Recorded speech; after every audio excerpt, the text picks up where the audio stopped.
Have a watch of this debate on whether the absurd debate on whether Israel is committing genocide in Gaza. They're doing the opposite of that. But it's with Rudy Rochman. Have a watch of the debate. This is what I love about this conversation, because I'm going to give this to you now. You're smart. You're not an idiot. You're not. Part of the narrative is that people in the protests are smart kids that go to very smart schools, but they're also known as useful idiots. They buy into propaganda. I'm not saying that about you, but you have very strong feelings. I'm going to throw some stats your way, and then I'm going to give a very shocking question. And then I'm going to let him respond. You talk about genocide. You know, Jews know a thing or two about genocide. You actually coined the term. They coined the term, right? It's kind of our thing, guys. City of Gaza, 1990.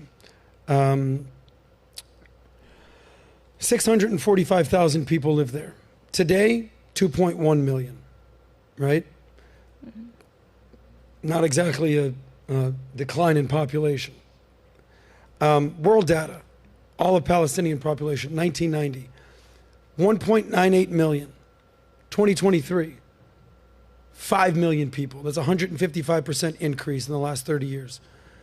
The numbers don't support a genocide. So I'm going to give a very shocking question right now. If you believe it's genocide, why doesn't Israel just kill all 2 million people in Palestine? Why don't they just, in Gaza, why don't they just do it? Just, you know what? You think we're doing genocide? The numbers are the exact opposite. We're growing. We have nuclear weapons. We clearly could kill all these people, but we're trying to be very precise and not kill innocent civilians. So if we are going to do genocide, why don't we just kill everybody? Why don't you think they're doing that? Because genocide isn't a question of how many people have died. Genocide is a question of intentionality with respect to certain ethnic populations. That's the conditions of which they were killed. So and people often bring this up, like if Israel were really committing a genocide, if they're one of the strongest militaries in the world, if they're backed by the United States, why wouldn't they maximize the amount of people? Well, that is true that Israel has a military that is more than capable of eradicating every single person in Gaza, but then there's also public opinion to take into account. There's international law to take into account. But public opinion is already against them. So like, I'm posing the question, and I'm going to let Rudy go in here now. I firmly believe she's saying they're not doing genocide. There's embedded in many parts of society that there's just Jewish hate and they don't want the rights of Israel to exist. Example, October 7th happened. Israel didn't even have a chance to respond. You weren't even called into the military at this point. October 7th, October 8th, the world rejoiced. Israel hadn't fired one bullet. So don't tell me that there's no double standard, because clearly that was an example of that. I firmly believe, just by definition, that genocide is a reduction or a declination of population. They're multiplying like crazy. So you're actually a smart girl, but I'm actually pretty good at math. Genocide would be, there were 10 million Jews in Europe, now there's only 4 million. What happened to the other 6 million? Well, check the gas chambers, homie. In Gaza, there were 645,000, now there's 2 million. In Palestine, there was 1.98 million, now there's 5 million. I'm not seeing the genocide. Rudy, maybe I'm horrible at math, maybe I'm just a pro-Zionist. What am I missing here? I think really the beauty in this conversation is that on the long term, we probably agree on what we'd like to see. And I hope that we eventually do get to that, because at some point this conflict will end and hopefully we'll be able to build off of those ideas. There are a lot of things that you said that I disagree with respectfully, and things that you've quoted of ministers who called people animals, which I think is deplorable language, but he was specifically talking about Hamas, not about Palestinians. Now, the reason why you believe that is because you read it in the newspapers that said, look at this minister who called Palestinians animals, and that's not true. He called Hamas animals, and I don't think we should be calling anybody animals. That's horrible language, but you see how we take one thing and we flip it into something else, and then it gives the impression that, look, these people are bad, they're calling human beings animals. I agree with you also. I was nodding when you said that genocide has to do with intent. We can't just look at the population from 48 and look at the population now. Clearly, since October 7th, there have been people dying. You don't have to have millions of people to die for it to be a genocide. You know, thousands of people being killed intentionally is a genocide, but it exactly is on intent.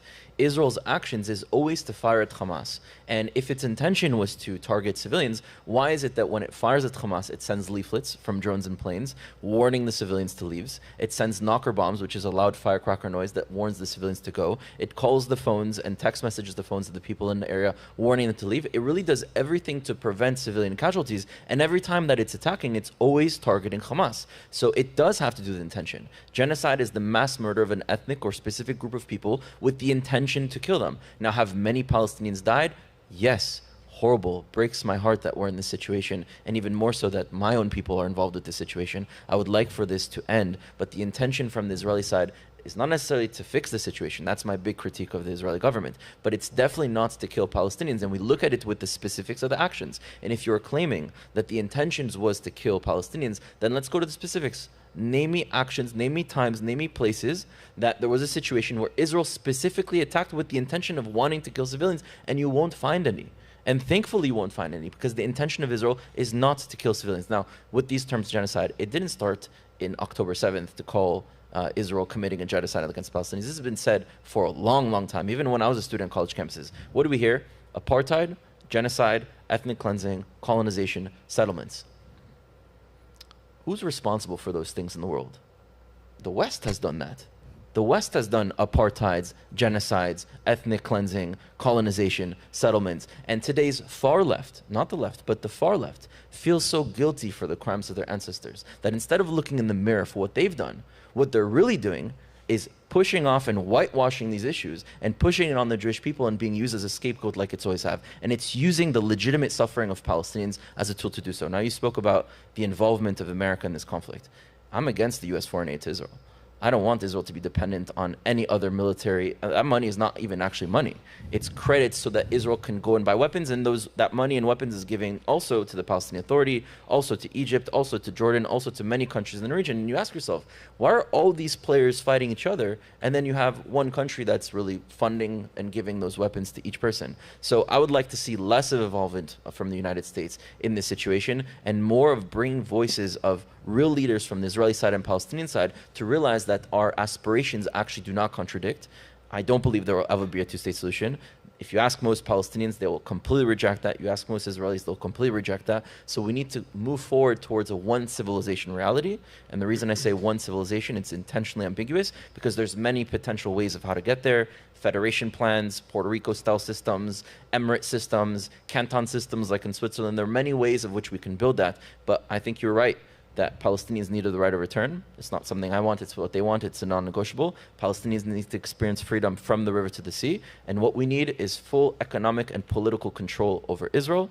What we need is right of return for Jews as well, safety for the Jewish people, Not so and that sure Jerusalem about is this. our capital. And so when you break these things down, although right now they're positioned against each other, there is a way that we can create a reality that fills all the needs for both. So I think Rudy made some really good points there about intention, and there's just no evidence of genocide. If you look at the numbers, it's the opposite. Israel's shown incomparable surgical precision going after Hamas. You think about it, that you're basically looking at a one-to-one ratio of Hamas to non-Hamas killed in this war. And I mean, if just as an example of how unique that is, when the Western-backed Iraqi army went into Mosul in 2017, 2018 to capture the city, it was a city of 400,000, 40,000 people died in the war. 10% of the population that were living there. Do you want to know what percentage were civilians? It was 36,000 of them out of 40,000, only 4,000 ISIS terrorists. And did people say, oh, it's a genocide? No, he said it was a just war. So it's ridiculous, obviously, her accusation. And what I find funny is that the more Israel shows the truth about how they're fighting and how they're upholding Western moral standards in war, the more ridiculous the accusations become. So it's just absurd. But I do say I have to disagree on the whole idea of giving the Arabs the right of return and all that. That would lead to the dissolution of Israel. Israel cannot compromise her security. And I think Israel's tried for 100 years to find ways to live in peace, whether it's two-state solution, whether it's all kinds of options. And the other side simply has not shown a willingness to. And I think they've shown us that what they're interested in is not is not self-determination, it's just getting rid of the Jewish state. So thinking any kind of federation or that kind of thing, that's my sense. My sense is it's going to be challenging to find a way for us to live alongside each other. And I just wonder, they want to kick the Jews out. Maybe it's time for, as President Trump has been saying, to look at, Arabs thinking about other places in the Arab world to which they are indigenous to live in, where that means there won't be this constant conflict. And for both sides, perhaps that might be better. And more importantly, it acknowledges the fact and will put to bed the fact that the land of Israel belongs to the Jewish people. It's the Jewish people's land. That doesn't mean to say the Jews have any problems with non-Jews living there, but the key thing is there can't be a strong collective that has this ideological need to want to wipe us out. I'm sorry if that's a bit too much to ask for. But who knows? Who knows? Maybe there are more sane solutions. I just don't believe Israel should do anything at all that puts their people's lives at risk. I don't see why Israel should be forced to do that. And things like right of return and all of that, as much as we like to think, no, we can de-radicalize, we can do all that stuff and it'll be fine. Would you risk your family's life for that? I don't know. But, so much of this, as I've been saying in our videos, so much of this conflict and the accusations leveled at Israel are about that Israel committed some original sin in 1948, stealing the land from the Palestinians, kicking them out, causing the Nakba, the catastrophe as they call it. Well, we've just created a documentary exposing the truth behind the lies. Let me show you the trailer for our new documentary about what really happened in 1948. How far from it being about the Jews kicking the Arabs out, this was actually a war of extermination against the Jews, to which the Jews fought back and won. Have a watch of the trailer, and if you want to watch the full thing, you can click on the link in the video description. In 1948, the world witnessed the rebirth of the Jewish state, the State of Israel. A moment celebrated as a miracle of survival and self-determination after centuries of persecution and the horrors of the Holocaust. Yet for decades, this event has been twisted into a narrative of theft and catastrophe, with the so-called Nakba portrayed as Israel's original sin, where Jews allegedly stole Arab land and displaced innocents in a premeditated act of ethnic cleansing. But what if this story is fundamentally inverted? What if the cause and effect are the other way around? Not Israel aggressively seizing territory and Arabs responding in self-defense, but Arabs, driven by deep-seated hatred, rejecting the Jews' legal and historical rights to live in their ancestral homeland and waging a genocidal war long before Israel's re-establishment. In this JTV Plus documentary, we're going to uncover the unvarnished truth about 1948, the centuries of pogroms and anti-Semitic violence that set the stage, the Arab leaders' explicit calls for extermination, and the defensive war Israel fought to secure its existence. We'll challenge the pervasive lies head-on, showing how Arab rejection of peace wasn't about creating a Palestinian state, but about denying Jews the right to live at all. From the Nazi-allied leader of the Arabs in Palestine, the Mufti al-Husseini, to the forgotten occupations by Jordan and Egypt, where no Palestinian state was even considered, this is the story of a conflict rooted not in displacement, but in whether the Jews deserve to live in their homeland. Join us as we debunk the myths with facts, confront the historical record fairly but firmly, and reveal why 1948 was not an act of aggression, but a righteous response to annihilation. This is what really happened in 1948. To watch this JTV Plus documentary and access much more premium content, click on the link in the video description.